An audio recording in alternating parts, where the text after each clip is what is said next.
joining us right now, former New York Lieutenant Governor Betsy McCaughey with us. Betsy, good to see you. Thank you. Are you surprised at all this challenge? People saying, they're getting death threats telling them not to vote for Donald Trump today. I have to say I am surprised because it shows such a disrespect for our constitutional process, for a process that has served us well for over 200 years. I was actually on a commission. We wrote a report about the Electoral College about 25 years ago, reviewing the entire history and concluding that, yes, it has served our country well.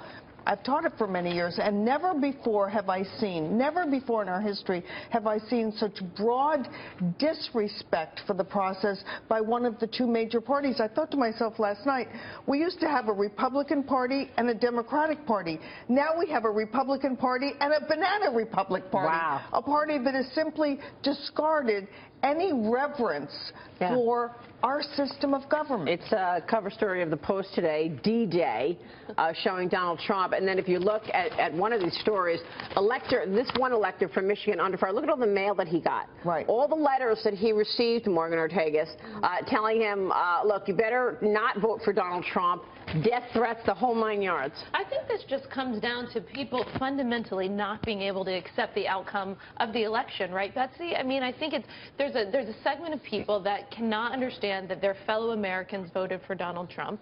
They don't get it. They can't process it. And if the Democrats want to succeed as a party, they need to really stop these shenanigans and move on. It's a free and fair process. It's been going on for hundreds of years. And I just think fundamentally it comes down to them not being able to process that the American people didn't listen to them and didn't choose what they wanted. I like the word shenanigans. You put your finger on the right word, because the fact is these leaks, now maybe they were the result of Russian hacking, but these leaks were about the truth. The Democratic National Committee was guilty of shenanigans. And when I hear John McCain say, well, the Russians were tampering with the electoral process, no. They may have influenced public opinion by leaking this information. If they leaked it. But it's the Democrats who are tampering with the electoral process right now. But Betsy, I think we're skimming over a very important fact that Hillary Clinton wasn't a candidate that people wanted. Listen, I'll tell you what, the Russians didn't meet Loretta Lynch on the tarmac in Phoenix, Arizona to discuss grandkids. The Russians didn't set up the Clintons' email servers in Chippewa. Okay, so and the Russians didn't take foreign donations from Saudi Arabia, Qatar, and other human rights abusers. That was the Clintons, okay? And the Clintons colluded with the DNC to intervene on a democratic process known as the primary voting system for the Democratic Party, okay? So they colluded against a candidate. So if anything, we should be focusing on what really matters, and that's the superdelegate problem that they have in their own primaries. And so they're blaming everybody but exactly. So this interference situation is just noise. And not only that, in Pennsylvania, electoral voters will have police protection when they cast their votes, according to published reports. State troopers will accompany the 20 electoral voters in Pennsylvania after messages of death threats.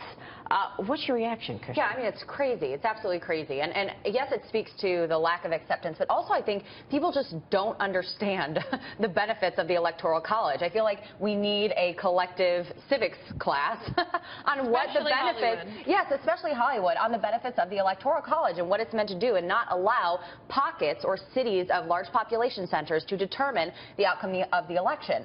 But also, it's fascinating the fact that Democrats are pointing to Russia when really, obviously, Russia, if they did anything regarding this election, they wouldn't be able to swing it completely. But what they would be able to do is sow discord among the American people to feel like our presidency and our whole electoral process is delegitimized. And they are getting exactly what they want. And then there's the celebrities, as Morgan mentioned. You had Martin Sheen ruining his chances in swaying an electoral voter over the weekend, according to Politico. Sheen released this personalized video message to Mr. Ashley McMillan. Turns out Ashley McMillan is a female McMillan.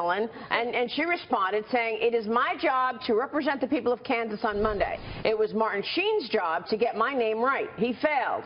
I won't," she said in a statement to the Daily Caller. McMillan plans to vote for Trump today. What do you think of these Hollywood celebrities trying to change the outcome? I think it thought that shows was great. incredible hubris, disdain for the public, and disdain for our system of government. How dare they question this system when it has served us so well? Well, that's what they said when Donald Trump said he doesn't know if he'll accept the results of the election. They were like, how dare he undermine our democratic process? You can't take him seriously. Yeah. So That's why I mean, and then there's this. Yeah. Then there's this from Barack Obama. This is back in October of this year. There is no serious person out there who would suggest that you could even rig America's elections. There is no evidence that that has happened in the past, or that there are instances that this could happen this time. So I advise Mr. Trump to stop whining. Yes, and by the way, at that point, Barack Obama and his administration already knew about this hacking. They were going to diminish it so long as they were sure their candidate was going to win. Betsy, but when we go low, they go high, remember? That's their modus operandi. And they're going real high so they're right going now. really high on But this. I mean, can this actually? Is there any chance that any electors are going to change their vote and change Well, over history, direction of it? 157 have, but that's way over 200 And half years. of them died before they cast their vote. Never has it changed an election result. Okay. Never. All right, we will leave it there. Betsy, good to see you. Thanks so much. Betsy McCaughey joining us there later.